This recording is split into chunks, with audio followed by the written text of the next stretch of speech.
Good morning, John. We had a question, John, and I was trying to answer it as if you would. And I asked them, what would John say? Let's see how close we were. Okay. If you have a pattern of meeting a man and dating him for a few months and he always pulls away, what can you do? Okay. Let's hear what the answers are. Well, the answer that we talked about was your rubber band effect, that second stage of the 5 stages of dating, uncertainty. He's doing that to figure it out. Yeah, always, always. And so So what is what should she do? right? And what do people say? Nothing. She should Oh, do okay. nothing. Okay. She should go to lunch with girlfriends. She should go shopping. She should get in her life. That came from Diane. Good job, Diane. Okay. So those are all very good. Now, I don't know how many have taken Lauren's classes, Understanding Men, but it's really a good thing for everybody to do. Oh yeah, I saw Frederica took it. Anyone else taking that class? It's a 6-week class. Oh, also Diane took. That's And great. Verily, yep. All right, so I highly, highly recommend taking that class. It's not that expensive. It's a very good, useful tool. It takes 6 weeks. I wrote it with her. She delivered it. It's very fun. It's very funny. And then you can also have your clients take it. It would be very good. And I think what we should do with that, Rich, is make an affiliate program. So when our coaches have people take that class, they should make some money on it. Maybe that'll give you an incentive to have your clients take it. But so what you would learn having taken that class, I think it's in that class, is when a guy pulls away and you went out on a date, you've gone some dates, now he's in uncertainty stage. What can happen to men in the uncertainty stage is they think, oh my gosh, I haven't contacted her. If I do now, she's going to say, why didn't you call me back? What's going on? What's going on with the relationship? Because that's what women mistakenly do. That's why understanding the whole rubber band theory is so important, is that you don't want to say, how are you feeling? How's our relationship going? What's the status of any kind of talk about our relationship is usually very off-putting until you have a commitment and he makes the commitment. And now how do you bring up that conversation about the commitment? Well, ideally, you just don't have sex with him. And I don't have, basically, it's a bottom line is I kiss, I do whatever I want to do, but I don't have sex until I'm in a committed relationship, knowing I'm the only one. Then it becomes very easy to ask about the relationship. But other than that, really, it's pushes men away, because particularly if he's uncertain, he's pulling away temporarily, and now you're trying to penetrate into him, just pulls him further away. So that's one thing. But what do you do practically if you can't say what about the relationship or he hasn't called back? Is you imagine in your mind that he's called you up and say, how are you today? And you want to give a brief response. So what would you say in response to that? And what you want to do is say in response to that is something truthful, which has a super positive message to it. Lauren's thing in the class is, you imagine he says, how was your day today? What'd you do? And you say, so you just send him a note as if he asked you, and you say, today I was at the bagel shop. They had chocolate bagels. They were heaven, and looked into the sky. It was as if rainbows were everywhere. Okay, that's it. Short message, reminding him of you're a happy person and you're not mad at him and you're not needy and trying to get reassurance at that point. Then he just gets a little message, and the little message is, she's not mad at me and she's a happy person. Wow. Now, women would never think to do that. Why? Because if you were withholding from him or back pulling away from him and you didn't want to see him, and see if I can't reverse it right now. My brain's not that smart. But anyway, the simple thing to understand is that for a man, he needs to get a message that he's not going to get his hand slapped for not calling you back. And also, you're not only not slapping his hand for withdrawing, you're giving him a positive message that you're not needy and that you have a life. Because like Diane said, you need to go have a life, but in that life, you need to, in a sense, indirectly communicate, hey, you're a self-sufficient person, you're happy, and a man can make you happier. That's always the ideal setting, which is good for a woman so she doesn't get too needy, but also it's good for a man because if a woman's already happy, it's so easy to make her happier. If we look at this just hormonally, which I like to do all the time, I'm just going to do a poll. How many have read this book? Let's see, show of hands. Okay, so you got some basic. This is such a good concept, so we can help people who don't really get that men and women are that different. But one day I was working on that class with Lauren. I think it was that class, and she was saying things like, "Yeah, if I give him enough space in his cave, when he comes out of the cave, then he's very romantic." And I thought to myself, I'm not romantic every time I come out of the cave. Just like, what's she talking about? And what she was talking about is, I said, so what are some of the romantic things he does? And she says, oh, he'll just go and empty the trash or find something to do, like clean up the kitchen or something. And I said, that's romantic? And she says, of course. And so that's where I realized very clearly that when a woman's estrogen levels are normal, she's happy, then whatever a man does scores that point. I was talking about the point system. But if a woman's feeling neglected for a long time, you can do a lot of little things for her and she'll give you nothing. However, subconsciously is what I teach men. You just have to gently persist, not expecting a big result, and extra attention up and beyond the normal.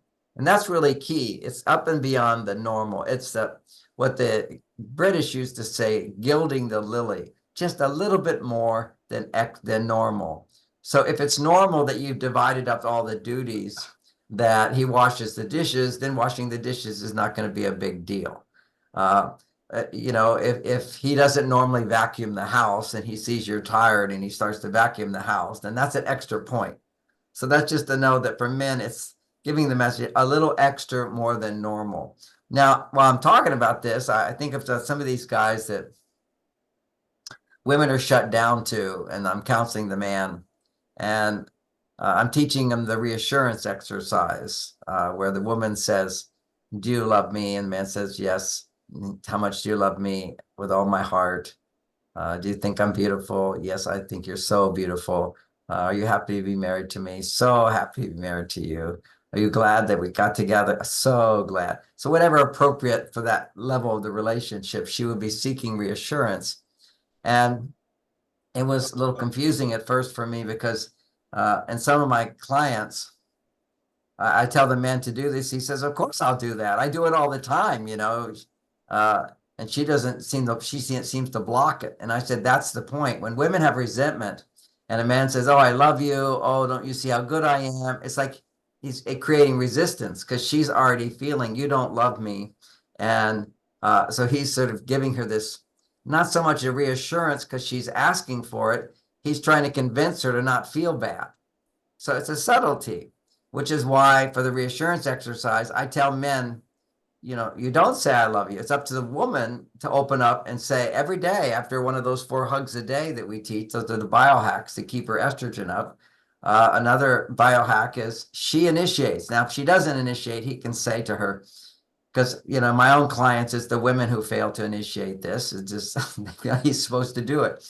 So I put the burden back on women because romance is a two-way street. It's like I just talked to a woman the other day who she says there's no passion. There's no passion. And this is a little bit of a joke, but she says, I arranged this whole vacation and set up the hotel, set up the restaurant, a room with a hot tub, a room with a fireplace, and sex was only 10 minutes. There was no passion at all.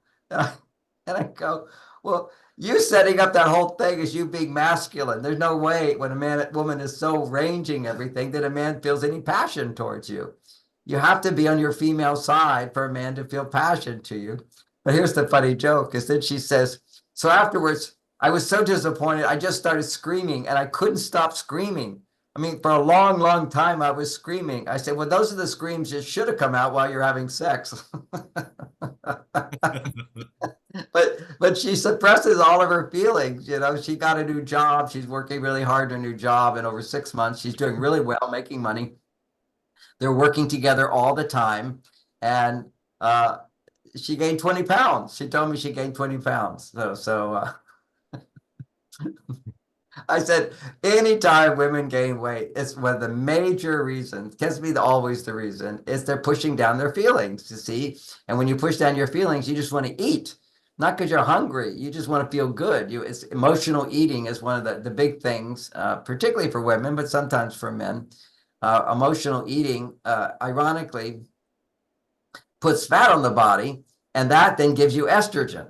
Okay, so eating, if you're not being vulnerable and expressing your emotions, remember the most powerful way to raise your estrogen level as a woman is to talk about, to feel and process your emotions. Now, most people don't know what process emotions means.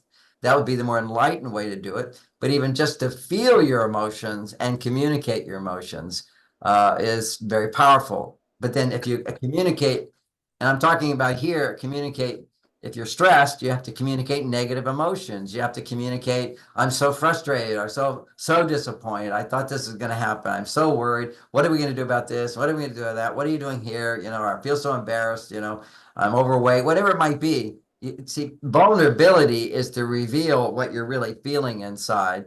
And, you know, if you're with an uneducated man, you can't share any of that stuff.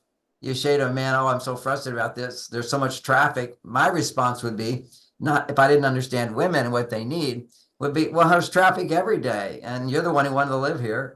Why are you complaining?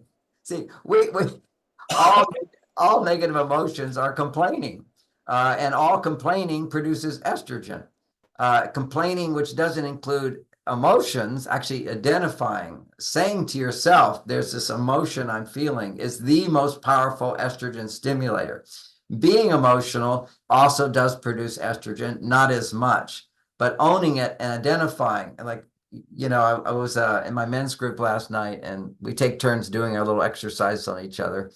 And he used a phrase which I really liked, which was just notice what you're thinking, notice what you're feeling, notice what you're hearing, just as you're noticing your breathing. So that's a nice thing, just noticing. It's a good meditation technique. And say to yourself, state to yourself silently what I'm hearing. Again, so you're hearing yourself state, or you sense you're hearing yourself talk. That is your own self-talk. When you write, I think that's one of the most powerful ways, because when you use and I'm talking about using a pen, when you use your hands to write, you actually use much more of your brain at the left and right hemispheres of your brain than if you're writing on a computer. The hands there's so much brain activity when you're using the hands. You know, this is what really separates us from the monkeys and everybody. So there's a lot of brain. They measure that with pianists. You know, if you're using a piano and learning a new song, actually, if you're learning to play piano and you repeat using your hands, you get a huge amount of brain growth. Once you already have developed, you know, that nothing grows after that. It has to be new and different. Then your brain will grow to do something new and different. So anyway, back to the original question, it's to stay on track, stay on topic, not go too far off. What to do when a guy pulls away? Don't pursue him, but proceptively pursue him. And that's what we talk about in Mars, Venus on a date. There's a whole chapter in there on proceptivity, which is be receptive, but actively receptive. So proceptive, you know, like proactive. Don't wait for things to happen, but be proactive. Think ahead. So proceptive is to set it up so he can then think about you, miss you, want to be with you, or know that you're not mad at him. So you're setting that. So that's very different from being a wallflower and just waiting for him to call you back. And She has a question on top of that, though. Frederique? So, Yeah, Frederique, I just go ahead.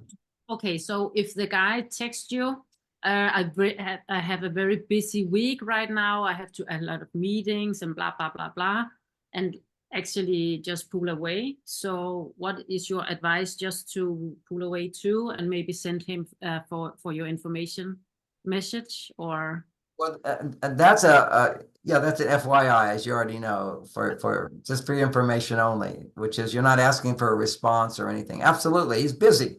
You have to realize, for men, everything is about being able to be worthy of your love. Men need love, are much more aware of their need of love from a woman than women are of their need for love from a man, unless she has really big father issues.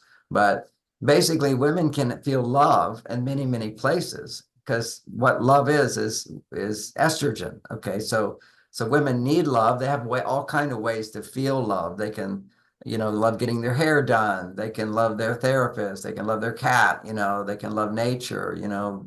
They can love. When Bonnie died, my wife of 34 years, I always say like wife of 34 years because when I talk about my new wife, people say, oh, you've only been married 3 years. So what do you know? Well, I've been married 34 years. I know a What do lot. you know? Yeah. What do you think, So now I just went off to Bonnie land. What was my point I was making there, Rich? You remember that one? I was just saying it was about Bonnie. I don't know. Okay. Was women like to do the hair? They can Yeah, have. yeah. Women. When Bonnie died. Now I took over all the finances. I got to see what she was doing. I still get a stack of mail every day and my tax returns. She gave money to over 200 charities. Okay, 200 charities. All I knew was occasionally I'd be sitting there watching the news and somebody would call on the phone. And she's, I've told you never to call at this time. And you're only allowed to call once a year. Otherwise, I'm discontinuing. She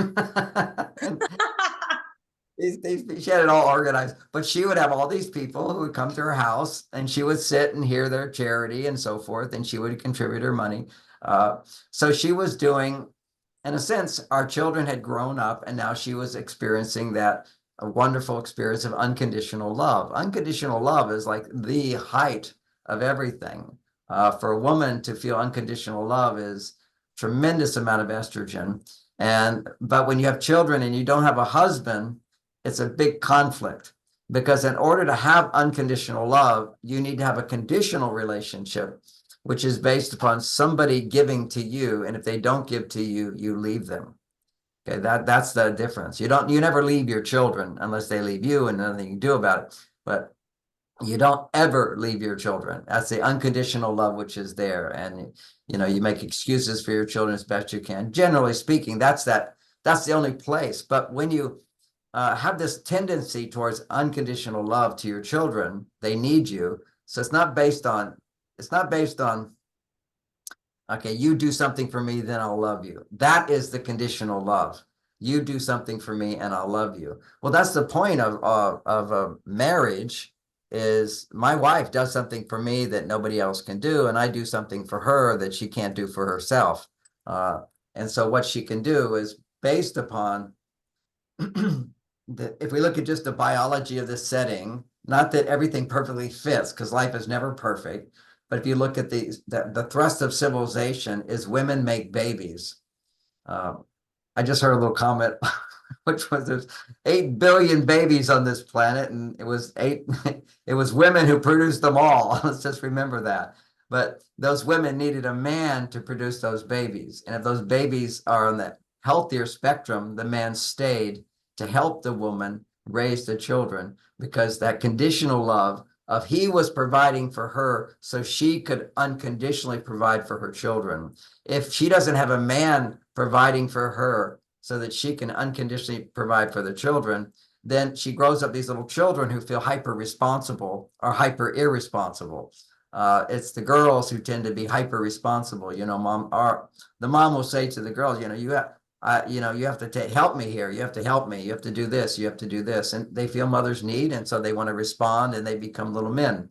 And little boys, they become little men, but they can't make their mother happy. So they tend to have more of a attachment aversion style, which is as soon as a woman's not happy, the wound of I can't make my mother happy comes up.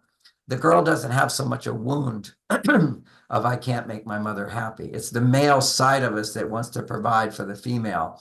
So the girl doesn't have that wound like a male has. And that wound is healed when men learn how to make a woman happy and how to find a woman who is capable of being made happy. There are women who can't ever, without really deep therapy outside of marriage and everything, be happy. I've encountered a few in my practice. Rarely does it happen. And when one session, they never come back because they will not, they will not take responsibility for their irrationality, their overreactions, and so forth. Now, I don't launch into that right away, but we have to realize, you know, the woman who just said, you know, my husband's not turned on to me after 10 minutes of sex, and he didn't do all the romantic things John Gray talks about, which most men don't. And they need to take my class, and they need to read the book together, and they need to be reminded of it, and they need to be told what to do because they're not women and they don't know. And so there's ways to communicate that, and she's done none except become the man, plan the perfect vacation, plan all these things to happen, and then when he does all these things, which is she was describing, you know, we were on this thing, he was doing some work, and then he was late to call me. I waited an hour, and that was okay. And he did this, and that was okay. And yeah, they're all okay, but you need to talk about what you would like. And having a history of 9 years with this guy, you already know what he does. So you go on a vacation, you have to say, these are the things that I would like you to do on this vacation. Now, Bonnie didn't do that for me, but I knew women and I knew their expectations. So I would say to Bonnie, we're going to Hawaii. I like to know a word by word or day by day expectation of what you're hoping from me. What does it look like for me to be this great husband on the vacation, knowing that I'm going to need my time as well, and I want time with you, and I want time with the kids. Let's work this out. So I have a picture in my mind, and ironically,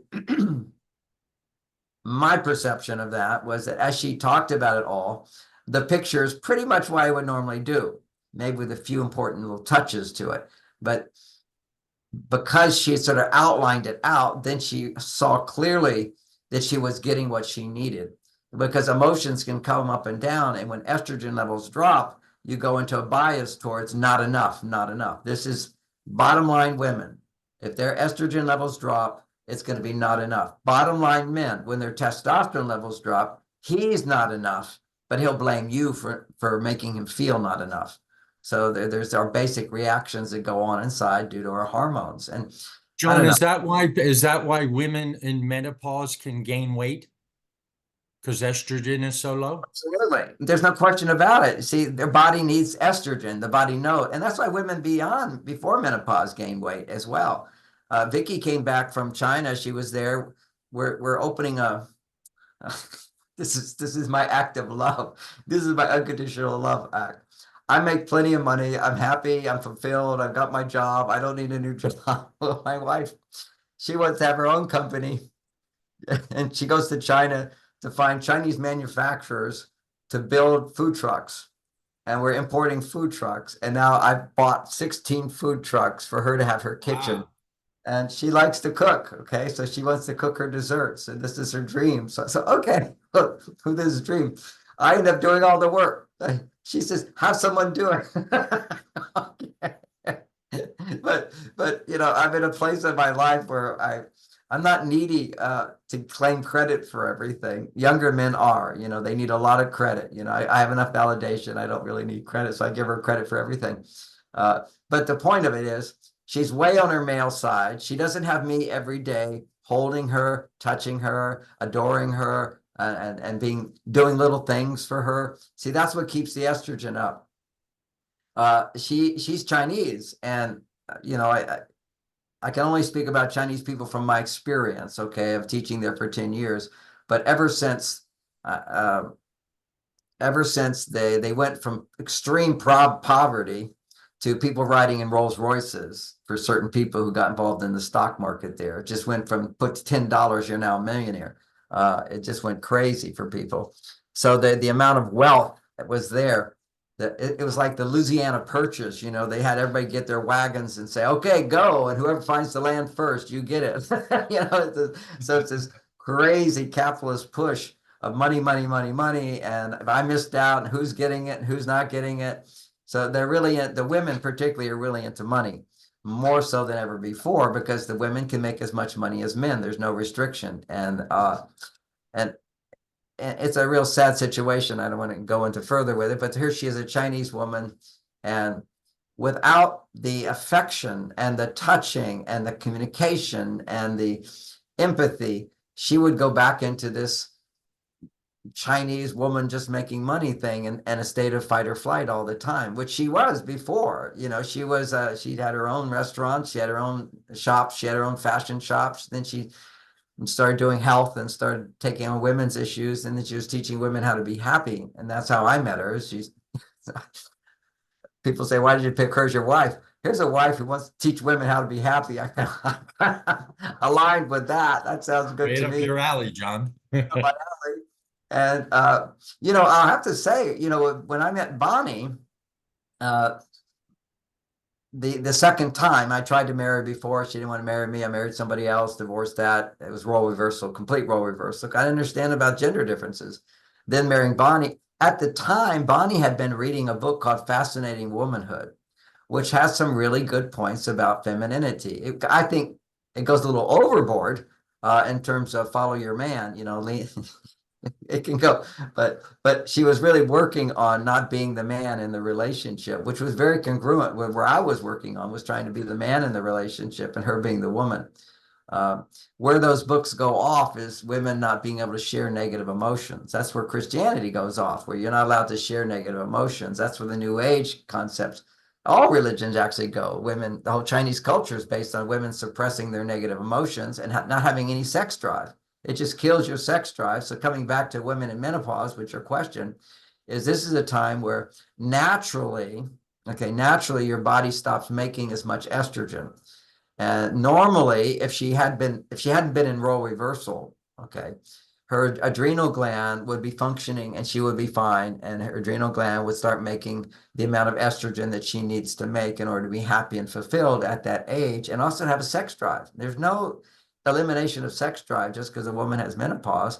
But because prior to menopause, for 10 years, say, she's in role reversal, she's more on her male side. Remember, when women are more on their male side than their female side, they're in a state of elevated stress. They're pumping out stress hormones all the time. And I mean, that's our basic premise. And when you're pumping out stress hormones, you have a bias towards looking at negativity. You can't be a positive person. So not being a positive person, you can then layer onto that whipped cream and pretend to be a positive person. And so that's what goes on. And, nothing against the Mormon religion, but the Mormon religion has the highest number of antidepressants, people on antidepressants. It's a whole religion of antidepressants. The women are just stressed. Wow. And I analyze that from the point of view of, I hang out with Mormon people. I love them. They're wonderful. They're really family oriented. They're all together. They're a unit. It's like there's a beauty to it all, and their children are so well behaved, and they all excel at everything.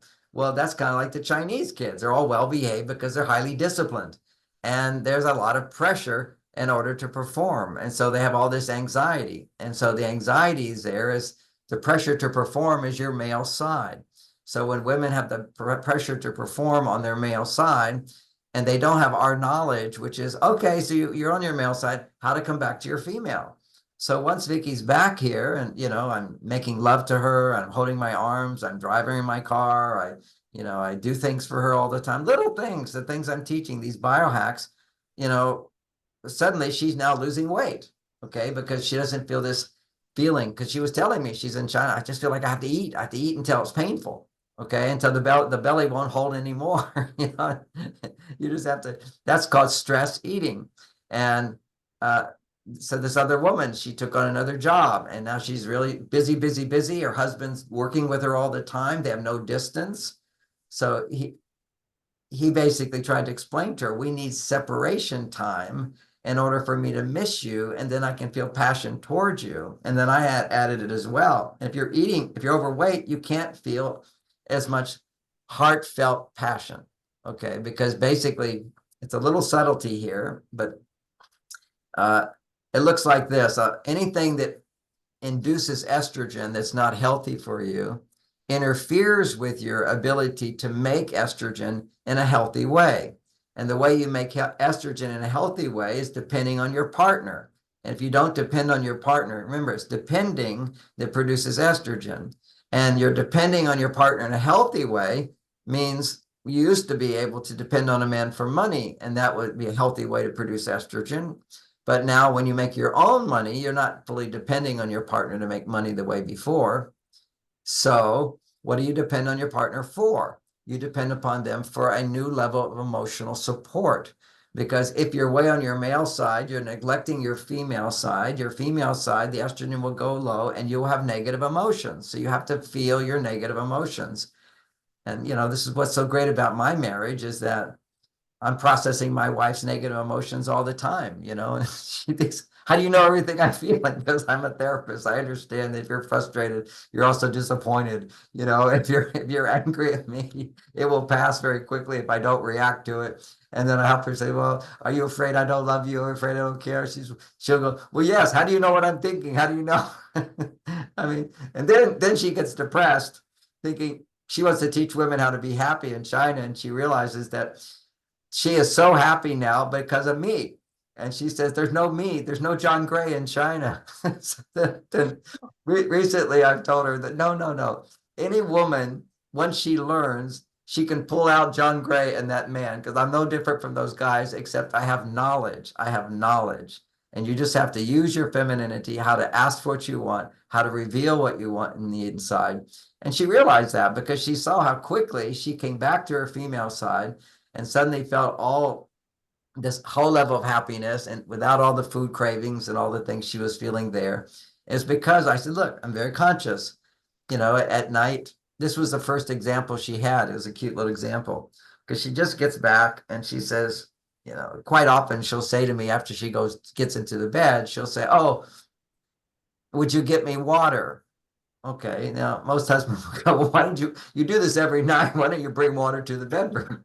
But in my mind, I go, great, simple request. And in my house, I don't give her water from the sink. I'm going to walk a good 300, almost a football field, half a football field. I'm going to walk to a special source of water at my house to give her the purified water, super purified water. I'm not going to give her the regular sink water, which also is purified, but I'm going to give her the best water. So she sees I get up out of bed after I'm in bed without I got to do this. Why don't you just remember next time? She forgets every night, but she has a little thermos. The thermos is empty. Would you get water for me? And I say, sure, happy to do it. And I get up out of bed knowing, you see, in my mind, I know that the effort I put forth to do that without a grumble, without a resistance, but with a smile is causing huge estrogen in her. Okay, That's what I'm doing wrong. What's that? That's what I'm doing wrong. I make that. Oh, you're kidding. You just have to like, oh, in your mind, I go, that's 2 minutes. I want to lay down and go to sleep, but it's only 2 minutes. And the reality is she's going to be so appreciative. So anyways, and normally that would be the case. And so I go and I get her the water and I bring it to her. And then she says to me, she goes, oh, it becomes so clear to me. I'm so on my male side that you went and got the water for me. And my reaction is, so what? He got the water for me. There's no money in that. Wow. That's her Chinese side. See, if you're just thinking about money, that's your male side thinks about money. And so your female side appreciates the money. But she says, where's the money? She's back into that place because she's feeling I have to make money. So then we talk about that. And then I was able to process her feelings, have her come back to, her whole fear. Where does her desire for money go? She's back to feeling her father always said, never trust a man. They won't be there for you. You should learn to be independent. And when she was a little girl being born, she was bad for being a boy, a girl. The father thought she was ugly, all these father issues. So I just processed her for a little while, and now she's crying. And then she says, so would you get me some water? And I said, and she drank a bunch of water during that time. And she says, would you get some water? I said, sure. And I did it again. And when I came back, she goes, amazing. I'm ready to have an orgasm just because he went and got water for me. That's great. That's great.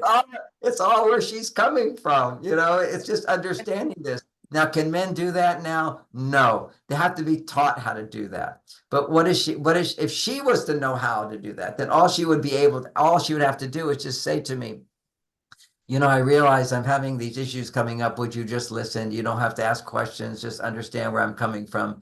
And then the man would try to give some advice. And then kindly she would say, no, you don't have to give advice. I just know that this is coming from something deeper. It reminds me of when I was growing up with my father, and I felt never good enough. And so I felt like I have to do everything myself. And so I've been way on my male side because I've been away from you a while. You know, this is a women's wisdom. Women have this power. I'm just, you know, basically helping her discover her power. And that's what she said. She says, yes, I'm learning to do this myself. I can teach women to do this. And the other men, they'll be happy to do it as long as they don't have to do much. That's the whole key. So anyway, that was a very fun story. And I thought Can I ask about another question, Marissa? She has question. her hand up. Okay. Yes, thank you, John, for all of this. Such gold nuggets here. My question, in regards to this conversation is, so if the girls go hyper responsible, then what hyper quality do the boys take on? Hyper lazy, hyper Hyper unmotivated, lazy. hyper procrastination. It's really Good answer. it's Okay. literally, it sucks the male energy out of him. You're a oneness. Think of it. When you're a oneness and you go hyper male side, he'll go hyper female side. But when men go hyper female side, the symptom is different than when a woman's on her female side. Just like the symptom for a woman, when she goes hyper masculine, it's different when I'm on my masculine. I'm capable of turning off all the problems. I come home relaxed. She can't. See, it's a dysfunction for women when they can't turn off their mind at the end of the day, when they're feeling stressed. And I have to say a correction there. It's not like what women do when they're in their male side too much. They're thinking about all their work all day and they can't relax. Okay, so if they're more balanced on their female side and they have a job, then they can more easily connect back to talking and being present with their partners. But the way they would do that is we teach them how to do that because they don't know how to do it. How can you talk to your husband at the end of the day to wind down from the day about your job? Because you've been on your male side. Women don't have the ability just to forget the problems at work. The only way you can forget the problems at work. See, I can. Rich, can you do that? Can you forget the problems at work? What do you do? I don't even think about them. I focus on work. I put them in a drawer, close the drawer, and the better day I have, the smaller the problem is at the end of the day. It gets smaller because I had a good day. Right. But you can still put it in the drawer. Yeah. Women don't have that drawer. We go, that's a new joke that everybody's doing now, which is, and so then you open up the file that you like best, which has nothing in it. So that's what a man says. Okay. Now, I've seen so many comedians do that. That was my show 25 years ago, but now everybody's doing it. It's so funny. But anyway, I'm happy for that. That's really great. And quite often they think, oh, John Gray is the real gender guy. So I'm glad with that. But so many of the comedians are just using this stuff and their own little stories around it to give them credit. But we're just so lucky. Mars Venus is out there, but mainly as comedians. But here's what's missing. There's people send me these skits all the time. And there's this one that really funny lady. Okay, she's up there and she's saying, look, take it from me. I've been divorced 3 times. You cannot change a man. Everything you do to try to change a man, he will resist, resist. It's when you get with him, what you see is what you get. Don't expect anything more you won't get. And take it from me. I've been divorced 3 times. Well, I can't take it from you because I need to see you married before, or at least spouting something from someone who is using it to be happily married. Because what she's missing in that talk is, yes, give up trying to change a man and begin asking a man to help you. When you begin to ask a man to help you, then he will become a different man. He will have new power. He will have more commitment. He will have more wisdom. He will be able to give you what you need only because you're not trying to change him to make him a better person. You're trying to be a happier person and you're asking for help. And that's what we always come back to. Don't try to change the man, change yourself as a woman. Men, do not try to change a woman, nurture her. Provide a kind of support her needs. When you support a woman's needs, then her estrogen goes up. When a woman is not feeling safe to feel her needs, then she always wants more in a place of not getting enough. So you can want more, but you can want more from a place of I can have it. That's the key. I want more, I can have, and based upon I can have, then you feel safe to go I need. And need opens you up to love. When you feel I can need someone, I can love them. Even in I sort of mapped this thing out if ever you get into sex counseling, which is, my enlightened sexuality is a little bit different, but it's recognizing the body parts. Okay. Kissing is when You need some maybe water, John? I didn't, I do need water. Would you run, Rich, and get me some water? I certainly will. I'm going to run all the way. Yeah, I was I was losing my voice at a talk the other day, and I said, I need some water. Immediately, a woman jumps up to get water. I point that out. You see, there's a woman. She understands the value of jumping up. She'll know I appreciate her so much because she jumped up. Men don't move because they figure, well, if somebody else can do it, why should I do it? That's always going to be what happens to men. But if you're in a monogamous relationship, I wanted to throw this out. Oh, somebody wanted a question. I'll honor the question first. What was it?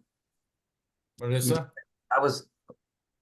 You answered my question about it being lazy. I do have 2 other questions, but they're up in the chat. I typed them out. Oh, okay. Well, somebody read it to me.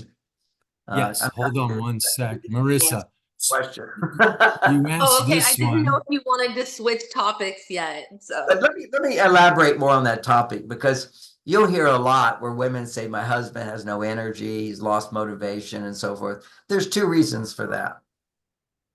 One reason he loses motivation is he does become a different person, in that in the beginning of a relationship, men make excessive amounts of dopamine, and that produces testosterone, and testosterone gives him motivation. Dopamine creates the condition. Let's see. So there's a fire, house is on fire. That dopamine says there's danger.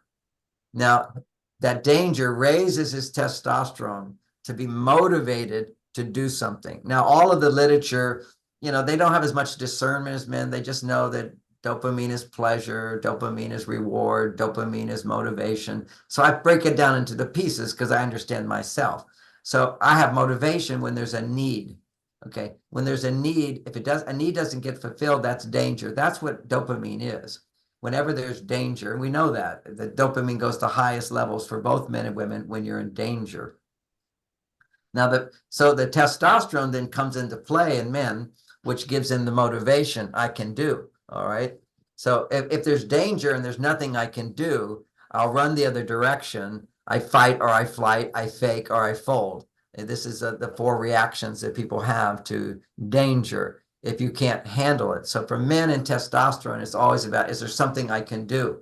When a woman is unhappy, that's danger. That basically the bottom line is a woman unhappy will leave you. You'll be abandoned. A woman unhappy will not have sex with you. Okay, these are the 2 primary things. Men need love, men need sex. Sex is what they think they need, but sex is this unconscious urge that comes up in us because it's through sex that evolution occurs. Without men feeling sex desire, we don't have babies. So men have sex, but on a more enlightened level, because we are a combination of a higher self and an animal. The higher self can discover that when you have sex, it's an opportunity to feel more, because nature gives us more feeling. When anything is pleasurable, you feel more. You don't resist. Okay, so there's resistance, and then there's feeling, which is taking inside. So when I have pleasure, I can feel more. So now, feeling more, I can, if I choose, and I actively engage in feeling my love for my partner and expressing that love for my partner. And then sex becomes making love by expressing love. Now, this is where men miss out. Couples miss out, is that they're not expressing love. How do we express ourselves? One, through behavior. That's the animal side of us.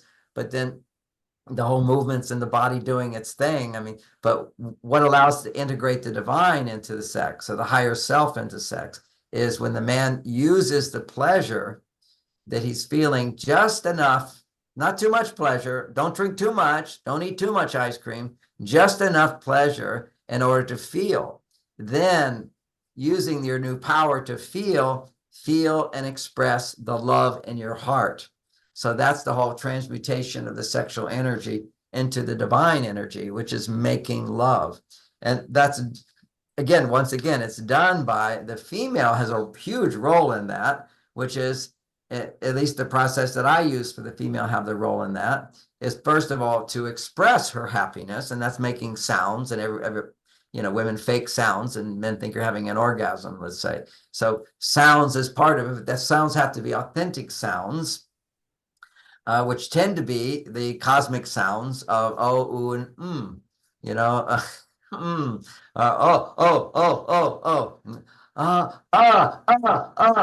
This is oh, These are your basic sounds that you can make through your mouth.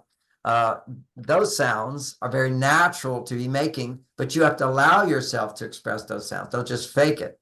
Then they're expressions of I'm receiving your pleasure. Then it goes higher into meaning sounds, and the sounds of vulnerability are language. And so the language at that point is, do you love me? How much do you love me? Will you always love me? Are you sure you love me? Am I the only one for you? Are you always never going to leave me? You promise you won't leave me?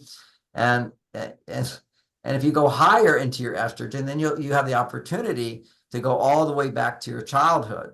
Now, see, that's when you had the highest basic estrogen levels. You didn't have the highest estrogen levels, but combined with how much testosterone you have, you're extremely vulnerable at that time. And so what will have come up is all your childhood issues. And if your childhood issues are, let's say, inappropriate sex, some sort of molestation, some kind of rape, some kind of danger, or just in the case of my wife, her father punishing her, it just goes into her. And we play with it because we have to understand psychology. This is sort of advanced, but I'll mention it. First, maybe give you a context of what goes in has to come out. Okay, this is how we are as human beings. What goes in comes out. And my perfect example for this, because it's a little hard to understand, so I just look at real cases. And maybe some of you have heard, but not all have heard. It's a cute story, but we're at a resort and Lauren's 6 years old and she's wandering around free. And she's probably bragging to someone, where's your parents? My parents are here. She says, my father, I don't know how it happened, but I know she was probably bragging about me. My father wrote Men Are From Mars, Women Are From Venus. And some woman says, well, he's an idiot.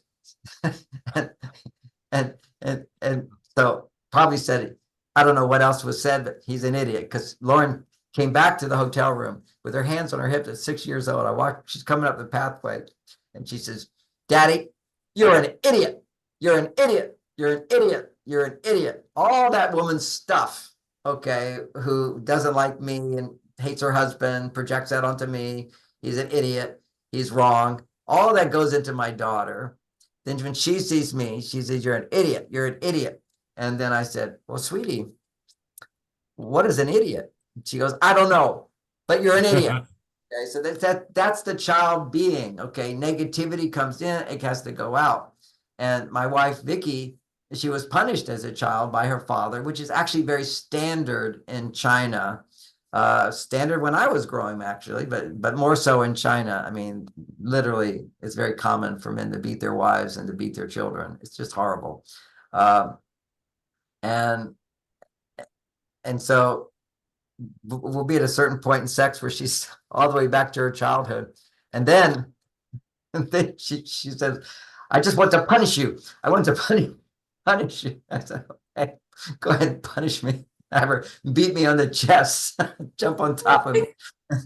It's very, I don't want to reveal too much, but this is what people have to understand. If you want a sex life to last for a lifetime, that means you're making love. The more love you have, the more of your childhood issues are going to come up. And you have to be able to understand those childhood issues. And for a woman, without having to feel crazy, she's the one it needs to come up in, because she's the estrogen being. The whole point of sex is to help women's estrogen goes higher, and sort of without going into all the therapy I do on her in the bedroom, just allowing that to come up. But just our simple concept of the exercise, the reassurance exercise, I always introduce it to so many people want to feel like they felt in the beginning of a relationship. Women say, what? Like the woman who's screaming after sex instead of during sex. It's a great story. She wants it to feel like it used to feel. And I say, well, if you want it to feel like it used to feel, then you women, you have to feel like what you used to feel. And of course, I used to do that, and women would have the defense, well, yeah, but he was different. And it's true, he was different. His dopamine levels were off the chart, which raised his testosterone levels off the chart. But women's estrogen levels are off the chart because of the dopamine as well. So interesting. So danger, there's two responses a woman can have to danger.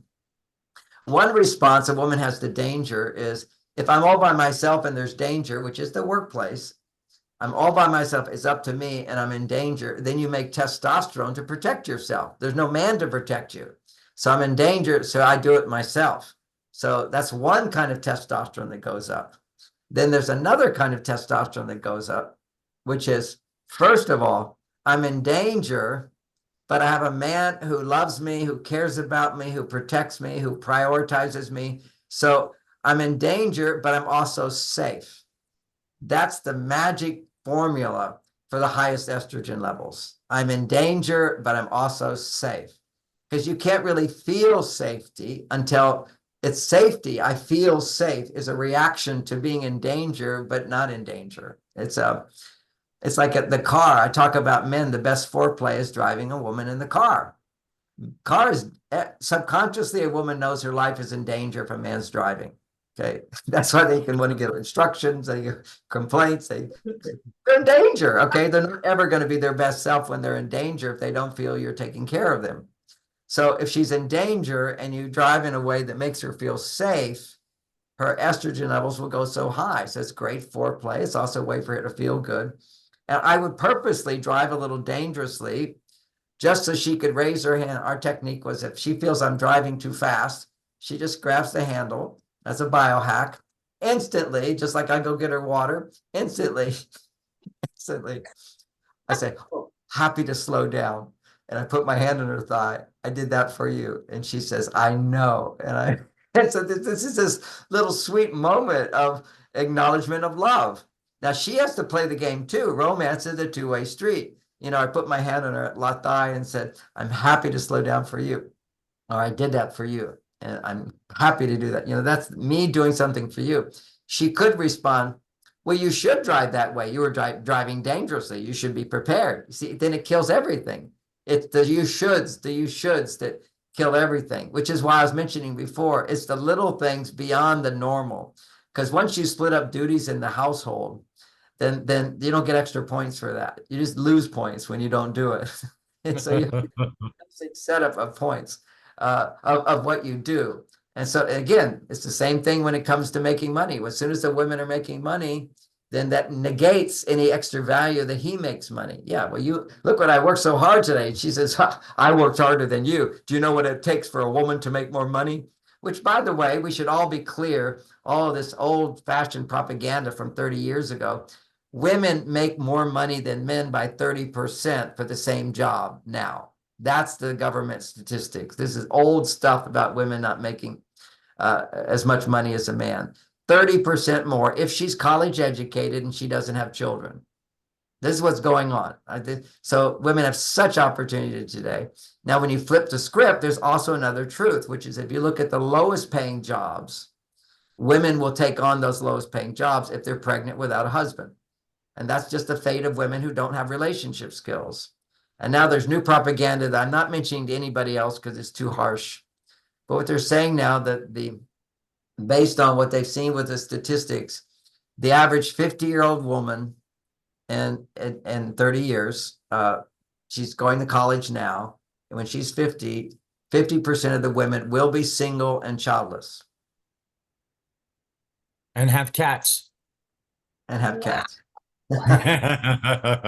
You know what I meant by that, didn't you? Now, I you know, some women are 50 and childless now, but there's a way to be happy in that case. But there's a way to be happier, and this is what we want. We want a world to be happier. You know, maybe people can, you know, you can always be a nun and be happy and fulfilled. I was very happy for me and my destiny. We all have our own unique destiny, but our culture can interfere with destiny for people. And what I'm seeing is, I don't want to lay that bummer. I did point that out, something close to that. And one talk I was giving, and the HR department just wanted me to not get paid. HR, you can't talk about sex. That's why I don't get the big, as many of the professional gigs that I used to get before. It's all HR. HR, they say he's a sexist. That's it. And I'm sure a lot of you are facing that. As women, you won't face it as much as me as the man. But I've learned that when HR is there, I can't make any jokes. You can't have fun. This is the woke virus that we're living in. But we are the answer to the woke virus. We are there to help one relationship at a time. There are so many people. Keep in mind that while they promote all these crazy ideas, the DEI is going away. That's diversity, equity, inclusion. That's the HR departments. You can't talk about sexual differences. That's going away big time. The whole big wake-up call for America is so much. I hated the hundreds of thousands and millions of people they killed with the vaccinations.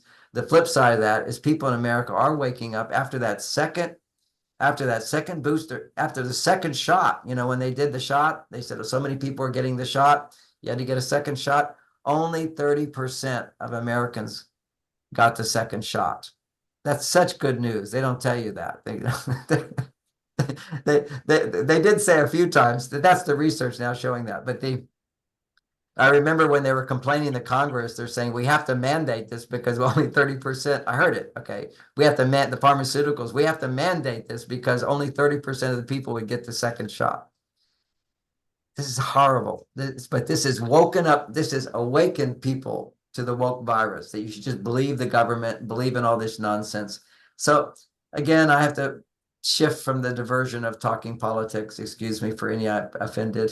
I do have a good one, John. I do have a very interesting question here that I think would help all of us with clients. Here's a real question from a real person. How can I appreciate my wife more? She does a lot for me, but I don't appreciate her and I don't know why.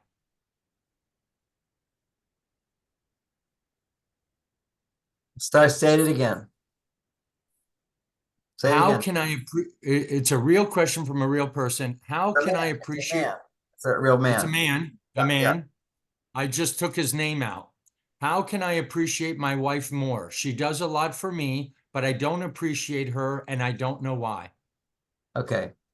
This is a very confusing thing. Not everybody can understand it right away because it's a very delicate thing.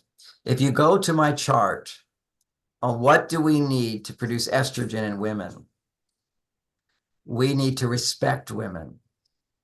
What do we need to do in order to, and also any human being, if you respect a man, guess what hormone goes up? Estrogen. Whenever you respect someone, their estrogen goes up. So I kiss the ring of the Pope, his estrogen goes up. I kiss the ring of the king, his estrogen goes up. I bow to the prince, his estrogen goes up. And all those men become corrupt because their estrogen levels are too high. They're all cross-dressers as well. Let's throw it in. The corruption, all royalty has always been corrupt throughout history. Okay, why? Because when it was men, they got respect that they didn't earn. Because that's the royal right, is that you get to, by your birth, you get respect. Gosh, I just saw this great interview. It's hard for me to remember what I just saw. But it was wonderful where a man was speaking before a judge, and the judge, a woman judge, and she said, now look, honey. And the man says, excuse me, I'm not honey. I'm Dr. Bernstein. Okay.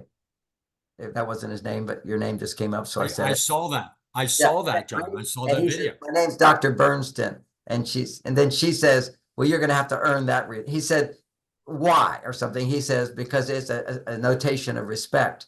And he says, well, you have to earn your respect. And he says, where I come from, you're born with respect. That's the American way. Okay, this is, and also I wouldn't have been that wise to say it. I would have just said, have you gone through the process of becoming a PhD and a doctor? I earned that title. How dare you not use that title? Yeah. That's my okay. So that's respect. But respect is actually, if you go into the dictionary, you'll see the definition of respect is to appreciate. If you go on to appreciate, the definition of appreciate is to respect. So we have it's like we're stupid people. We define the same thing by the same word, okay? So there's a big difference between respect and appreciation, which only can convey by having your own experience. When I'm giving a talk and people clap for me, what are they doing? They're appreciating me. As a result, they might respect me, But what they're doing when they're clapping is they're appreciating me. What's raising my testosterone? Appreciation. Why are they appreciating me? Because I put my heart and soul and did something. Vicky's estrogen goes up. When her estrogen goes up, what hormone, what can she express? When a woman's estrogen goes up, she's feeling grateful and appreciative. Okay, so how did I get her to feel appreciation for me? By doing something for her. So when I do for a woman, action, when I do for a woman, her estrogen goes up and she feels appreciation. When you do for a man, what's going to happen is well, let me go back a step. So when I'm doing for my wife and her appreciation comes up, what am I doing? I'm respecting her need to feel reassured, to feel that I care about her, that she's a priority, and I'm making her important. That's respect. So when men treat women with respect, women's estrogen levels will go up. When men treat women with respect, women will naturally appreciate you more. Do you understand that? That's our whole dynamic. So in that example, what is the woman doing? She's respecting the man. She's doing things for him. So he's basically, I'm appreciating her for what she does, but he wants to be able to appreciate her more, and he can't. And why can't he appreciate her more? Because when you respect a man, his estrogen goes up. When you respect a man, his ability to be masculine isn't going up. So let me clarify more, because I'm going a little deeper than I normally think. I'm sort of digging into the hole right now. So my experience, when my wife said to me over and over in the beginning of our marriage, "You don't appreciate me." Well, what I did is I got on the phone with my friend and I said, "Clifford, you won't believe my wife. She's so amazing. She makes dinner for me. She does this for me. She does that for me. She even finds the remote control for me. She's making a drink for me now. I appreciate her so much." So I was appreciating her. And she turned around and said, "You don't appreciate me at all." So what does she mean when she says I don't appreciate her? Because I do appreciate her. It's just I experience it differently than the way women experience appreciation. What I did basically was to realize there is a kind of appreciation that she's looking for from me that I can't give her when she's not appreciating me. Okay, so this is, you've got a wife, I'm talking to this guy, you've got a wife who's saying, "You don't appreciate me." Well, how can I appreciate her when the thing I need most from her is to appreciate me? That's why you can't feel appreciation for her, is because what do I need most from a woman? Is her to appreciate me. You can do all these things for me. You can cook for me. You can do all this stuff, and that's nice. But what do I need most from a woman? I need most from a woman to look at me like I'm her hero. And you can't look at me like I'm your hero if your number one thing you're saying is you don't appreciate me. Because I don't appreciate her if she doesn't give me the thing that I need most. And I can turn that around as, how's a woman supposed to love me if I don't respect her? And that's what we teach, is how to respect women, which is where it goes the opposite of what's mistaught in the Christian religion, which is women need to respect their man.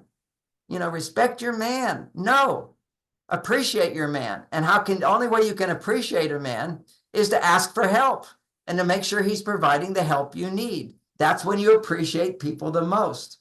So here she is giving and giving and giving, and he doesn't appreciate her. He can't appreciate her because she's not appreciating him. Does that make sense? It's a circular thing only because we don't understand the difference between respect and appreciation. The easiest way to understand respect, I gave you the royalty thing, but the other one is simply when I drive the speed limit.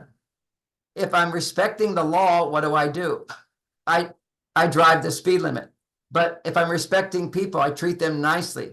Does that mean I appreciate people mistreating me, that I respect nicely? Like one of my daughters just complained about me. Ridiculous complaints, you know. So out of respect, I don't say what I actually feel inside. Do you know who bought your house? Do you know who pays all your bills? Do you know who raised you? And you talk to me like that? What kind of child are you? Ungrateful little bitch. Okay, that would be my reaction if I wasn't respectful in my language. And I said, oh my gosh, I'm so sorry. I didn't realize you needed that. What a mistake on my part. Uh-oh, I made a boo-boo. You know, whatever I said. That's being respectful. I could have slammed that child into the ground. You can't do that with your children. So it destroys them. I have the power. They're depending on me, and I throw that down on them. That's the problem, is that women gave men so much power through respecting them so much, they misused that respect. And then women turned around, created feminism, and said, we want to be respected by being like men. It's not respecting femininity to be like a man. It's not. We want to be appreciated. So all the women, they're all complaining. It's the same thing about not getting paid for the job. We're not getting paid for equal time, equal work. That's all nonsense. And yes, there was a time, my grandmother was one of the great-grandmothers, one of the first women doctors in America. And she's hard as nails. And I pushed through it. And yes, there was a lack of respect for women at that time because men did not know how competent women can be. You have to, give a little understanding on this. I grew up in Texas. My mother raised 7 children. I had no idea that she was also a Stanford graduate. All I knew is that she's a mom taking care of kids, So how do I think that she's capable of running a business or making money when the only person I saw making money was a father? But as soon as I got in business, I realized women are way more competent because they're overworked. They don't turn off. Well, if I want women to work all the time for me, that's great. Then businesses started paying women more, and they do. If you look at the average, if a woman's college educated, where you get the most money, and you're single, so you're not taking time off to take your kids, you're workaholic for the company, which is what men are when they have kids. See, all those things are never for equal hours, equal job, but never equal hours. Equal hours is 40 to 60 hours a week. Now, if you have kids, who's going to be the one who tends to work 60 hours a week? The man. Because the woman's going to want to go home and be with the kids more. She's going to object to that and so forth. All these statistics are so skewed. And if you just look at the whole reality of, there's a part of masculinity that loves women, serves and supports women. And then there are cultures, just go to India, you'll see how men completely mistreat women. So I understand where all this hatred towards men go and mistrust of men. And then you go to India, you go to China. Now what's going on there is just horrible. Once men have money, when men didn't have money, it was different. If they had enough and their wives were happy, then you have a harmony between the man and a woman. But when you have women capable of making money, it's created more dysfunction in marriages than ever before. But they did live in a culture, so did in Texas, so did in the whole Western world, a whole world where you punish people when they misbehave, which is really makes anybody dysfunctional. You shouldn't punish people like this. I saw another thing online today, which was a wonderful professor talking about the only place in the world that stopped slavery was Europe. At the time when the first time when slavery was stopped in the world, it was Europeans who stopped the white supremacists, are the first people who actually stopped slavery on the planet.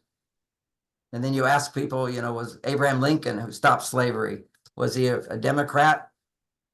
What was he, Republican or Democrat? There's always a Democrat. The Ku Klux Klan, were they Republicans or Democrats? They're Democrats. The Democrats, see, everything in our world is backwards. Whatever people think is backwards until they wake up. And ironically, the woke are the most unawake people on the planet. I'm completely woke, which is to realize that everything that they're teaching you as your children. So I want to come back and just answer that simple question. I sort of went through the whole thing to come back to my own experience once again. For me, because he said, I don't appreciate my partner. Well, you don't appreciate the things your partner does for you, but you appreciate other things about your partner. At least that was the case for me, which is I'm a kid growing up. Mom used to, 7 kids, she'd be in the kitchen bringing food out all the way through dinner. I didn't realize as a kid all the things she was doing. You just don't see that because my mom did it selflessly. Good mothers are giving love unconditionally. They're not complaining. Nobody's appreciating me. But I married Bonnie, who complained, I don't feel appreciated. So I analyzed that, and I realized that I can appreciate her to the end of the world. She's never going to feel appreciated because women don't feel that they're valued unless you treat them like they're valued, and that's called respecting them. honoring their needs, prioritizing them, commitment, monogamy, not cheating, affection, warmth, planning things, doing things for her. When men do that, then women will say, oh, I feel so valued. I feel appreciated. But really what's happening is they're being respected. We just have a skewed understanding of the word respect and of appreciation. But also, yes, how can I appreciate any woman if she's complaining to me in that moment that you don't appreciate me? When that's my need, which is I had the priority when it comes to I'm the one who needs to be appreciated and you're the one who needs to be respected. And how do I come to that conclusion? Because women say all the time, that's all they ever say. They don't just use the word respect, which is what the word means, is I'm honoring you. What women say is I give and I give and I give and I don't feel appreciated, as opposed to I give and give and give and I don't get anything back, which means I'm not being respected. It doesn't mean I'm not being appreciated. But it's that this word is very, very confusing to everybody. But we make it clean when we say, what do men need most? What do women need most? We all know, I don't know that we all know this. I'm pointing it out. when somebody is appreciated, their testosterone goes up, and that's the case. When your team wins, if you're the winner of the team and everybody's clapping for you, your testosterone shoots up, whether you're a man or a woman. And when you're in danger and someone protects you, your estrogen levels shoot up. So we have the biological basis of what we're talking about, rather than women complaining we don't get paid enough, we don't get appreciated. The word is we're not being respected, not appreciated. And the truth is, think about it. Let's say I have a woman working for me and I don't pay her as much as the other guys. Does that mean I don't appreciate them? No, it means I appreciate them a lot because I don't have to pay them so much. That'd be another, you see the logic there? It's like she's like, I don't feel appreciated. No, you're not being respected. I completely appreciate you because you're the only person who doesn't complain that they're not getting paid enough. The men won't work if I don't pay them enough, but you'll be happy to do it yourself without asking for more. And why is that? This is all in my book, Mars, Venus in the Workplace. Women have a tendency of thinking, if I just work really, really hard, they will notice and pay me more. Men don't think that way. We think if I do more, I go to my boss, I say, look, I'm doing more, so I should get paid more. But women think if I just work so hard, somebody's going to come along and say, oh, you've been working so hard. What a male boss is going to say, or a female boss is going to say, gee, you're so great. You do so much for the money I pay you. It's just like, we have to understand we have different perspectives when we come to this whole thing, which is then teaching women how to ask for more. It always comes from in the workplace or at home, how to ask for more. And to ask for more is to respect yourself and say, I deserve more. Not that I'm not appreciated, so I'm not getting more. No, when you're not getting more, you're not asking for more. And if you are asking for more and you're not getting it, you're asking for too much or you're asking in the wrong way. Okay, that was a big talk on that one. I appreciate the man for asking that question. Here's a great one too that would help our clients and maybe ourselves as well. How do you best support a client who's extremely resentful of her husband? She has so much resent and anger toward him, she negates everything he does for her and has just checked out. He has. Okay, so what has to happen? I have a client where that's the case. And I want him out of the house. I can't stand him. I hate him. And worse, I'm dependent on him, for the money. Okay, so I feel trapped. I feel trapped. Okay, so how to get through that? I spent 2 days, 2 sessions, one session getting halfway through the feeling letter, and then the next session getting all the way through the feeling letter. Was able to link her unhappiness, starting out with the feelings for her partner, then bring it into as if, I want you to now imagine you're a child growing up. What did your mother go through with your father? And the same situation she's in now is the same situation her mother was in when she was a child. Her mother felt trapped and powerless, depended on this man, hated him, felt disgusted by him, was mad at him, just furious and bubbling up with resentment inside. I have nothing to give. I mean, it was really quite pitiful. Okay, so what do? What you do is you have to process those emotions, not in present time, because she's locked into, there's nothing I can do about this. And when you go into, I have nothing I can do about this, you're in a massive stress state and you have a bias. You don't see how awful you are to them. There's no such thing you know, where a man is so awful, where a woman isn't awful to him. Because see what she does, and this is another approach I take. I do it not when they're in that extreme state. I had to get her out of that extreme state. Then, which I got through by having her become her mother. So if this seems familiar with the patterning in your childhood. So let's look at it as if you're your mother. She didn't know how to process her feelings. Let's give her a chance to express her feelings. Now let's get a chance to see who your mother would have ended up being instead of this unhappy woman you grew up with if your father had actually heard her feelings. And so I had to write a response letter from her father to her mother. And then I say, now imagining if that was the case in your past, what would have happened? How would your mother have felt to have been married to a man who would respect her and hear her, understand her, adjust for her, make promises to her that she could keep? How would your mother have felt then? And who would she have been? She would have been a happy woman. She would have been a fulfilled woman. Just going through that, she was able to exercise that mother out of her. And all women have absorbed their mothers. You cannot escape childhood without absorbing your mother. And all men have absorbed their mothers. We absorb our mothers, not so much our fathers. We learn from our fathers, whether we can trust them, depend on them. A man learns how to be a man, a woman learns how to depend on a man. But what happens is the mother is the high estrogen. And if she doesn't have the high estrogen, she pushes it down, and the little boy or the little girl absorb what she's not processing. And so they take it on inside themselves. A little boy can take on some of it. There's no question about it, because from age 2 to 13 or 14, he has the estrogen levels of a little girl. So he is going to be affected by it. But after his testosterone shoots up, it's all from that point on, the mother's unhappiness is primarily going into the boy, not the father. The father's there without a doubt. You know, the genes are there. 7 generations are there. I process my father and my grandfather and know it's a whole lineage of feeling deep, deep feelings of inadequacy. I mean, how does it happen that my dad, you know, when I was growing up, here's a pattern. You always want to look for patterns with people, kind of helps them realize, you know, well, you have this situation. This is part of your pattern. And when you learn from your pattern, things can change.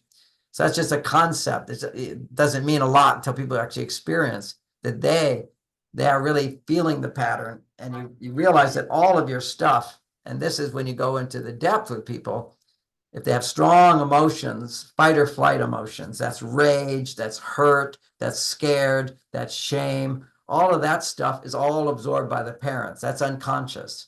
That's the unconscious mind is where that comes from. The limbic system is pretty much watching our parents interact and so forth, not bringing in the history of the family lineage. But we do bring in that history of the family lineage. They've proven this with animals. You can't prove it with humans, but they, you know, the little bird theory with little bird, man with brown hat abuses the little bird grows up, has children. The children are all afraid of a man with a brown hat for 6 generations. You know, it's in the biology. We have the biology of our whole lineage of parents. So the pattern for me is my father lost $3 million in an investment when I was growing up. That was one of the biggest traumas for me in my own life. Was my father owed me money as a 12-year-old. I wanted it for buying a go-kart. And my father said, well, I can't. And I said, but you promised. And he said, I can't keep all my promises. But I heard as a kid, you know, I don't keep all my promises. And so I was hurt to this deep, deep level of betrayal by my father. Well, that caused me, my reaction to betrayal was, I'm going to make you feel really bad. And so I'm going to kill myself. So I attempted suicide. I drank poison, and I knew you'll feel really bad when you see you killed me. Well, I learned a big lesson that punishing others by punishing yourself is pretty stupid. I burped up poison for 6-7 years. May have affected my whole life. Who knows? But although I'm quite healthy now, so it didn't permanently affect. But it was a big lesson. We all do this all the time. Every time you withhold love, every time you withhold, you're hurting yourself. There's nothing more painful than to withhold love from the people you love. That is people don't think deep enough to go to that. They just think, well, I don't love you because you did that, and my pain is because you did that. No, your pain, what they did is the past. Right now, why I'm in pain. I'm in pain because I'm now choosing. I'm actually not choosing, it's an automatic reaction. If we had choice, we could easily move. That's why we want to practice processing people. And that's what I did with this person who hated her husband, just wanted out. 90% of that went out when we processed the mother in her. And with some of my clients, I'll go back to that again and again, looking at, don't you see, this is the pattern again.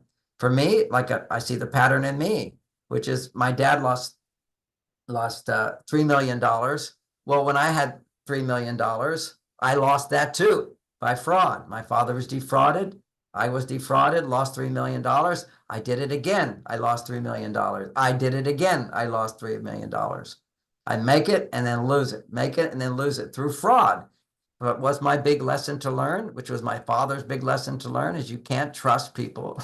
They're not all good. People, here I had all this money, success. I wanted to create my own healing center in the Bahamas. I bought a Bahamian island. I had my own island. It's on the world map. And I had contracts to build this huge resort there, which would be a healing resort. And it turned out that the contract I had was also the same contract with 2 other billionaires. So now I'm with 2 billionaires and I'm a millionaire fighting for the contract. There's no way I could outdo that, outgunned, outmanned. So, okay, say goodbye to that, make another $3 million. Lost that again, another deception. It's the same thing happened to my father, happened to me, until I got such deep healing from this. And it was the trauma from my dad. What I realized from all that happening helped me feel so much compassion for what my father went through. Because here I grew up in a family where I'm the number 5 child. He'd already lost his money. And then the first time he lost it again, I guess. But when I'm a kid growing up, all I ever heard was Dad lost all the money. That's why we're not going on vacations. Dad lost all the money. So Dad was the bad guy. Well, then after I lost my first $3 million, then one of my kids started telling the other kids, well, you'll never have your own house because Dad lost all the money. Dad lost all the money. This is what surrounded me. Why does that happen to me? So that I could feel deep love and compassion for what my father would have gone through. I would have never understood the deep feelings of inadequacy men have when their wives look at them like, well, you're a failure. Well, you lost money. So many women will feel that. So now I have all this compassion, which means I'm not defensive about it. I can also hear the female side of it, which is if you want a woman to be depending on you, you have to be able to process her feelings when her pain and her hurt come up. And this is a whole wound that women have, is feeling that men have let them down, men disappoint them. So I have compassion for that, but I also have compassion for the male side. If I don't have compassion for the male side, then I can't have compassion for the other side. I can have sympathy, I can feel bad for you, as opposed to also recognize the distinction between feeling sorry for people, which only makes people weak, reinforces that they're victims, to feeling compassion, to feeling love for them, understanding that's really hard, and trusting that they'll be able to get through it and I can help them. Maybe I can help them in some way. Maybe I can't. I'm not responsible. But that's our own unique Mars Venus. I've given talks to you before on this, the difference between sympathy and compassion. If you feel sorry for people that come to you with their problems, you go home feeling bad. And you've sucked in their negativity. If you feel, oh, poor you. I learned this with my younger brother who was bipolar. And at one point, he's kind of crazy. He had all these ideas that were not going to work out, but he thought they would. And I said, I just wish, I felt really bad for him. I felt sorry for him. I said, I wish I could give you my life. And he said, oh, Johnny, I never want your life. I never want to stand in front of people. That's terrible. That's the worst life. I can't imagine having your life. And I realized, oh, that's just my arrogance, thinking that I'm so much better than him. He has this, people have their own suffering. And I remember my first marriage with Barbara, she fell in love with another man and I couldn't teach my course anymore because I'd be a hypocrite. So I couldn't make money and I didn't have a wife who loved me. I felt doubly knocked down. And as I healed myself, and I became such a better person. Then when people would come to me and going through betrayal or divorce or painful things, I didn't feel sorry for him at all because I knew from my own experience how I had grown so much, having gone through that devastating experience. You've all heard me tell that story. I've never had anxiety since.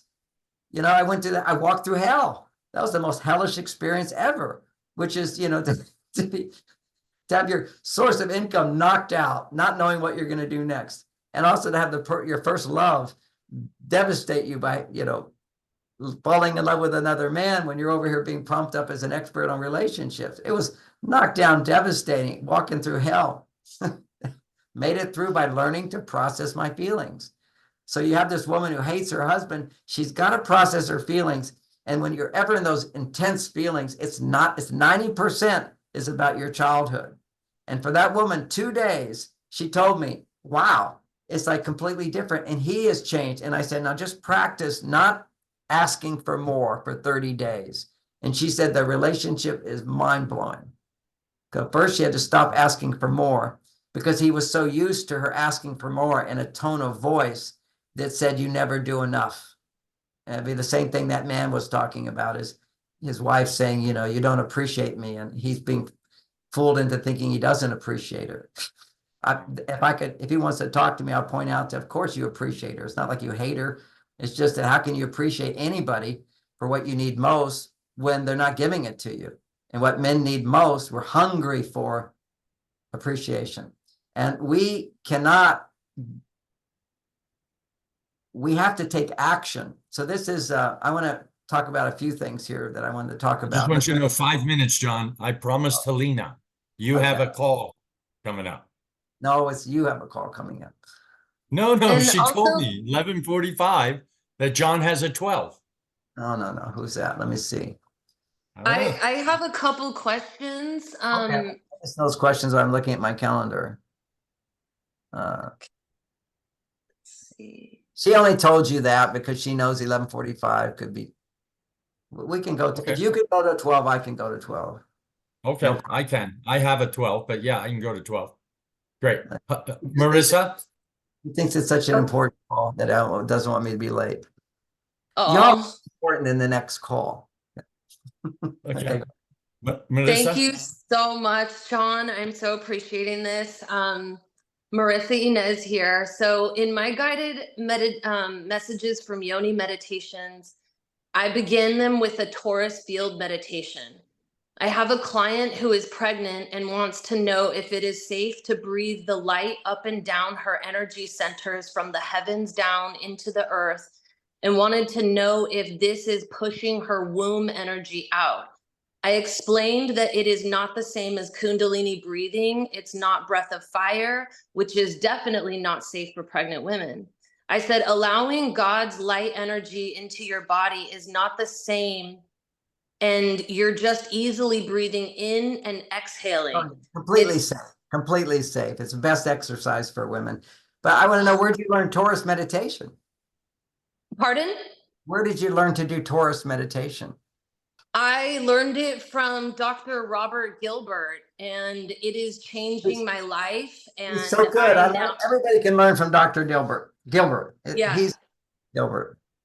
Yeah, he's amazing. So, but I now lead all my Yoni meditations with that. And I've added your Maharishi, which stacks beautifully before and after. And I am loving it. What's my Maharishi? What's my Maharishi? The Maharishi meditation that we did on the Super Soul or the Soul TV. I open my heart, please come. Oh, yeah. Yes. So Okay, I've you been taught us doing that at conference, John. You taught us that. I never called it a Maha meditation, but that's nice. That's the whole key. And then I like him so much. What should I call it? I don't know what to call it.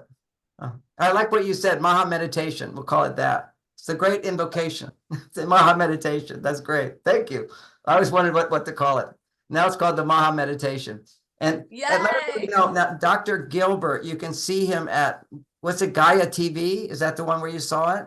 Have you taken his class, Gaia TV? Yes, off Gaia. And I now do all the meditations from Gaia. the Merkaba. I mean, he just has a whole load of them on there. That was so great. And I yeah. love him. He's the only other teacher that does something similar to what I personally do, but I don't teach. You know, I just teach the basics. But I do 1, 2, 3, 4, 5, 6, 7, 8, 9, 10, 11, 12, 14 different Taurus meditations every day. I go through them all. And Tauruses that run like this, Tauruses that run like this, Tauruses that go up like, you know, it's too advanced for me to teach people yet. And so I'm really happy he can teach some pretty advanced stuff, and it's pretty amazing. So anybody, Gaia TV, say his name again. Dr. Robert Gilbert, and it's Sacred Geometry. Yeah, And he's also very good. Yeah. And John, you know, this is why I want to bring these kinds of meditations to the Mars Venus work. It's very important to me. I've noticed that my students have been advancing more in the last 10 years, and especially doing your meditations. Okay, So I'm excited. Okay, so I do if you go to on Instagram, I think it's maybe on what's that Soul Search Instagram, every Wednesday at 7 a.m.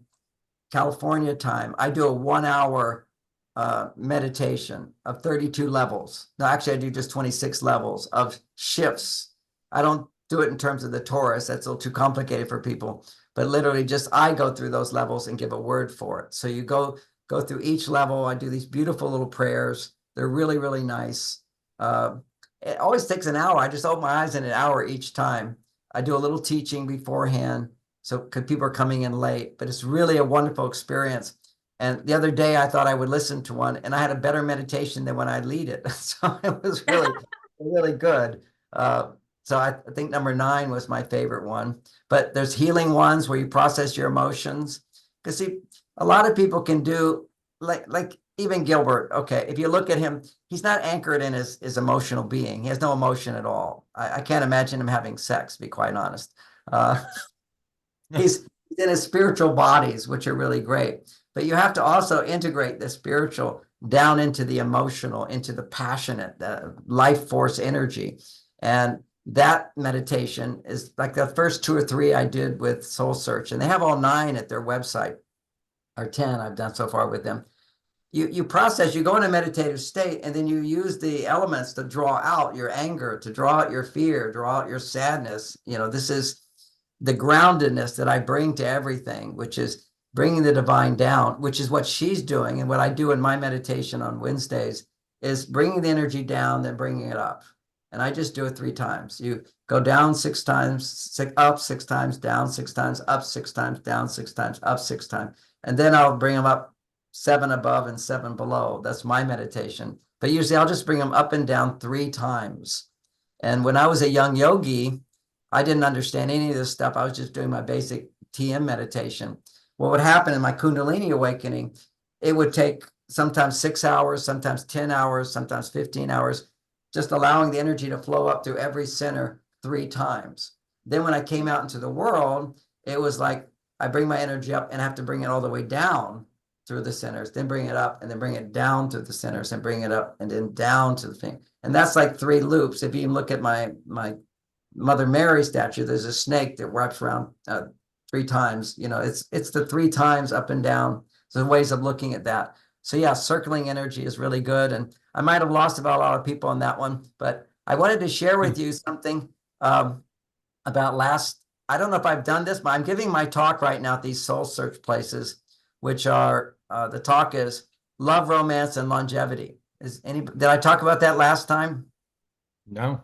Okay, so Love, Romance, and Longevity is, I'm wanting to bring into my presentation one of the major sources of estrogen for women and testosterone for men is losing belly fat.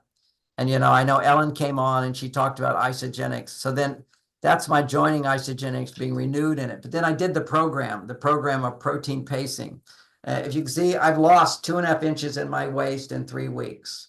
The biggest block to, and without any sort of eating less calories. Literally, I grow muscle mass and burn fat. And you grow muscle mass and burn fat by dramatically increasing protein, and not only increasing protein, but incubating protein. So you have the protein. I started my morning with the protein. I'll have it for lunch, and I'll have some regular lunch. Now, for me, I did the fast version because I can afford it. I do 4 shakes a day. And I won't do that all the time now. I just do 1 in the morning, first thing in the morning, and 1 before bed. I'm just curious, how many of you snack in the evening? 1, 2, 3. Who else snacks in the evening? Valerie. Okay. I was with one group of people the other day, and one hand came up. It's like everyone had this shame about snacking in the evening. But anybody who's overweight in the belly that I've experienced snacks in the evening. That was at least my experience too. So that's why my perspective is limited, but it's that perspective. The great thing is, I just have to lose weight, you actually take the protein shake that's incubated. Incubating shake means putting it at a warm temperature. The protein powder goes in. The dairy protein is really good for this. Incubates with enzymes, warm water. It cooks for 45 minutes. And ironically, it's no longer milk. It's no longer protein even. It's amino acids. I can let it sit out on my counter all day long. I just make a big batch and it never goes bad. It doesn't go sour or anything. It's because there's a process of taking the protein. Are you incubating, Rich, with your shake? I'm doing it every morning. Yeah. But I use milk, not water.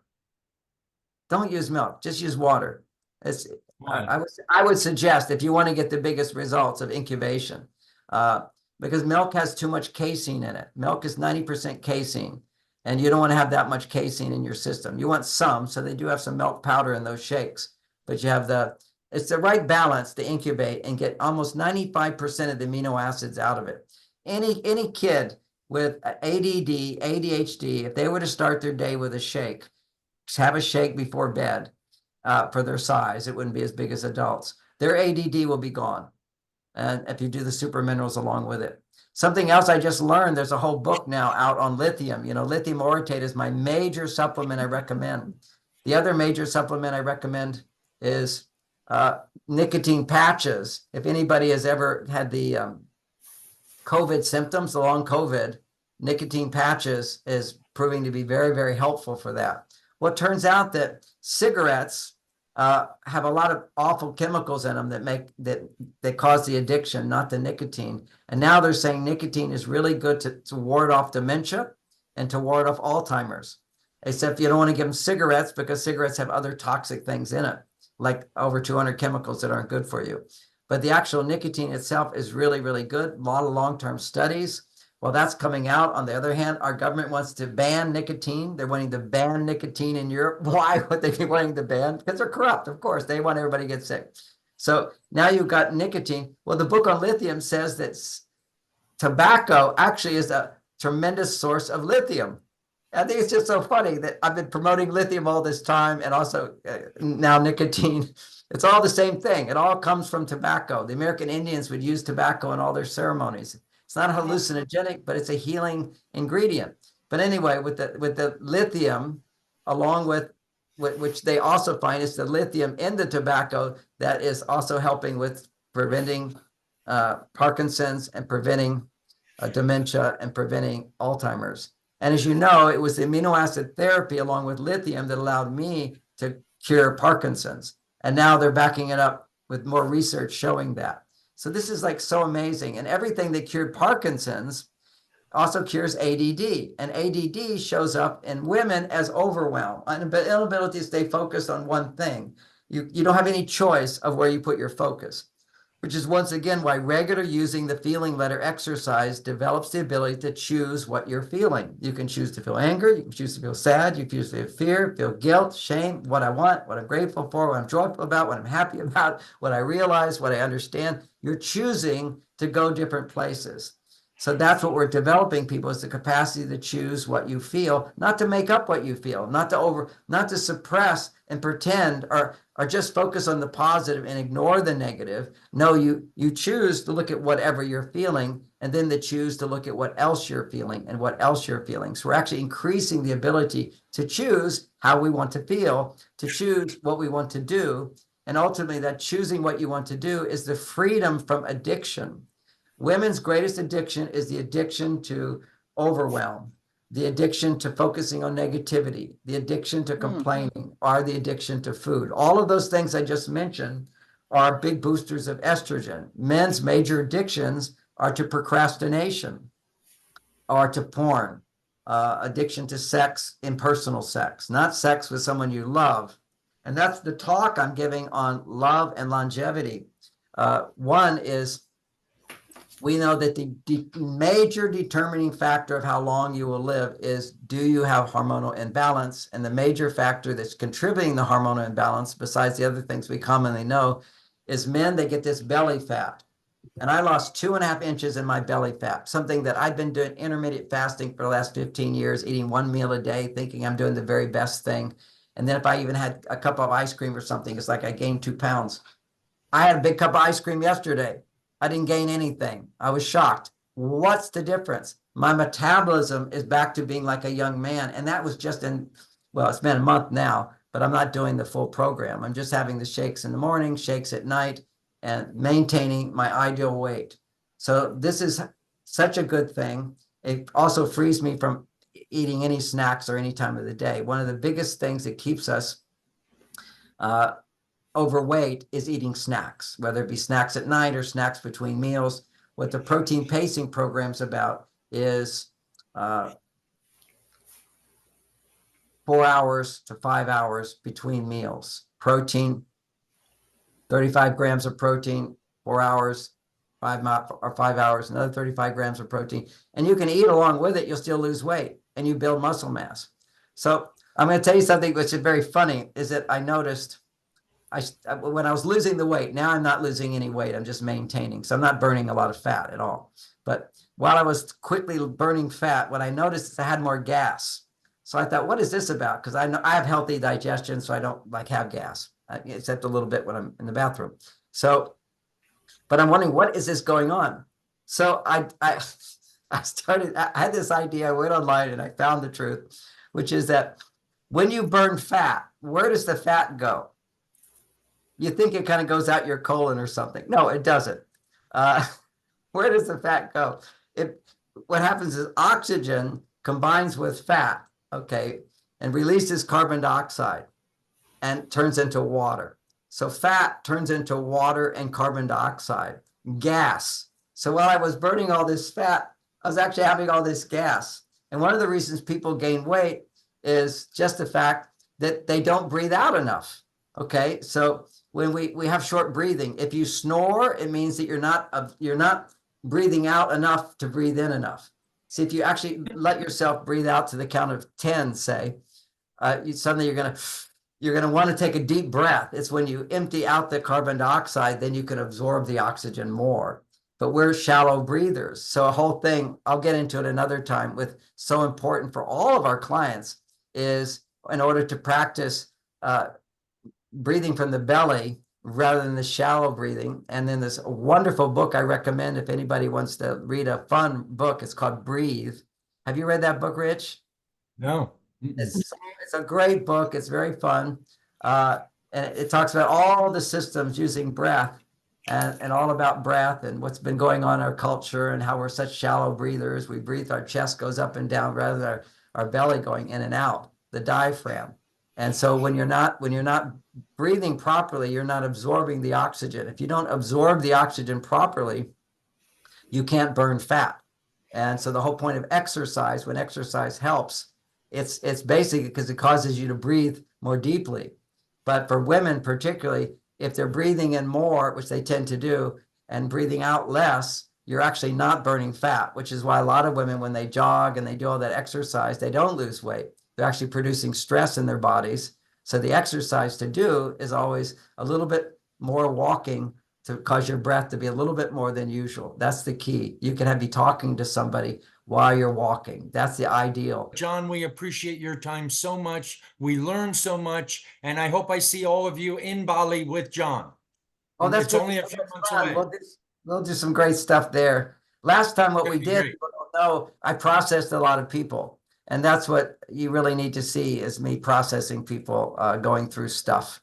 It was amazing. It's so, and anyway, wishing you If all. you haven't registered for Bali, please go in and register. If you have questions, shoot me an email. We'll see all you guys next month.